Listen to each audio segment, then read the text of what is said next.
Hello दोस्तों, खुशामदीद हमारे channel पर। आज हम आपको बताएंगे रफ़ा ड्रामा की किस्सा नंबर 48 में क्या होगा। आतिश और समाल स्पीकर पर हैदर और नसीर से बात कर रहे थे। अचानक मरजान दफ्तर में दाखिल हुई और हैदर की आवाज़ सुनते ही ठिठक गई। मरजान ने आतिश के हाथों से फ़ोन लिया और कांपती आवाज़ में कहा, अब्बा आपने ये क्या किया? जेल से क्यों भागे? वही हमारा नया गाज था, आप वहाँ रहते सजा काटते, शायद फिर कभी हम आगे बढ़ सकते। हैदर मरजान की आवाज़ सुनकर ठगमगा गया। मरजान ने अर्ज़ा कि अब्बा खुद को पुलिस के हवाले कर दें प्लीज़। इतने में नसीर ने फ़ोन छीन लिया और मरजान से मीठे अंदाज में बात करने लगा।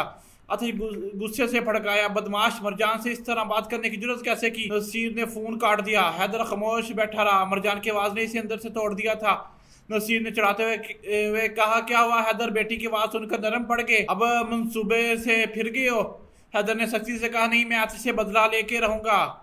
इसने सब कुछ छीना है मुझसे। दफ्तर में मरजान और आतिश। मरजान ने रोते हुए पूछा, तुम्हें कब पता चला कि अब्बा जेल से भाग गए? आतिश ने नजरें झुकाई, तुम्हारी सालगिरह वाले दिन, लेकिन तुम इतनी खुश थी कि बताने का हौसला ना हुआ। मरजान ने सीने पर हाथ रखकर कहा, ये लोग हमें क्यों तबाह करना चाहते हैं? आतिश ने इसका हाथ थामा, वो हमें अलग करना चाहते हैं लेकिन कभी नहीं कर सकते। हैदर ने मेरा माजी छीना मगर मैं इन्हें नहीं मारा, मुस्तकबिल नहीं छीने दूंगा। मरजान ने आंसू पूछे और कहा, ठीक है, हम साथ हैं। मालक की मां जाने लगी तो शीर्षक ने रोकर कहा, मालक को छोड़कर मत जाएं, वो आपकी मोहब्बत को तरसता है, चाहे वो ये दिखाना नहीं चाहता। माँ ने हैरान होकर पूछा, तुम मेरे साथ इतनी अच्छी क्यों हो जबकि मैंने तुम्हारे साथ इतना बुरा किया?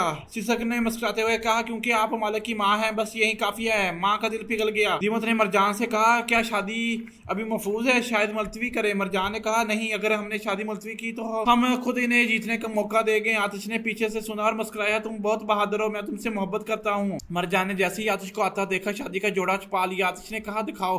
मरजान ने अकड़ कर कहा, शादी वाले दिन देखना, पहले नहीं। आतिश ने आंखें बंद कर ली। मैं आंखें बंद रखता हूँ और ढूंढने लगा। मरजान हंसती रही। आतिश ने इसे जल्दी से ढूंढ लिया और बोसा लिया। मरजान ने मुस्कुराते हुए कहा, अगर तुमने पहले देखा तो शादी वाले दिन भाग जाओगी। आतिश ने कहा, नहीं, आंखें बंद करके भी ढूंढ लूंगा, हम एक है। इतने में नरमीन कमरे में आई। दोनों अलग हो गए और नरमीन मुस्कुरा दी। नरमीन ने मरजान का वेडिंग ड्रेस देखा और आंखें भर आई।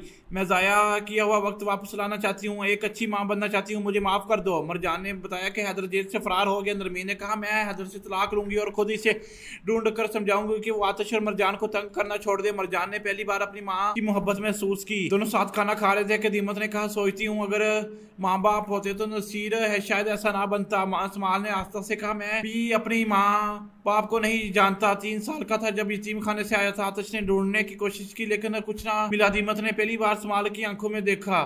दोनों और करीब आ गए और आतिश ने समाल को मशवरा दिया, तुम दीमत से मोहब्बत करती हो वैसे ही जैसे मैं मरजान से फरार होने की कोशिश करता था। नसीर ने अपने आदमी पर चाय फेंकी। हैदर ने देखा और सोचा, ये पूरी तरह पागल हो चुका है। हैदर ने छुपकर बंदूक उठाई और फरार का मौका ढूंढने लगा। नसीर को पता चला कि हैदर भाग गया है। गुस्से से अपने आदमियों पर चीखा, हैदर ने मेरी बंदूक चुराई, यकीनन आतिश को मारने गया है। मालक की मां ने वापस आकर सबसे माफी मांगी और शीशक को खानदानी अंगूठी देते हुए कहा, मेरी मां ने मुझे दी थी, अब ये तुम्हारी है बेटी। शीशक ने इसका हाथ चूमा। मालक ने माँ को माफ कर दिया। मरजान ने आतिश के कपड़ों पर खून के धब्बे देखे। ये क्या है? आतिश ने कहा, कुछ नहीं, परेशान मत हो। दरअसल आतिश ने हैदर के एक आदमी से मालूमात लेने की कोशिश की थी। रात को मरजान बाग में टहलने निकलनी और अचानक सामने हैदर खड़ा था। मरजान चीखने लगी। हैदर ने फौरन इसका मुंह बंद कर दिया और बंदूक सामने कर दी। मरजान, चीखो मत, चीखो मत। मरजान हैदर की बंदूक के सामने खड़ी थी, कांप रही थी। दोस्तों, इसके बाद क्या हुआ जानने के लिए देखते रहिए हमारी नेक्स्ट एपिसोड।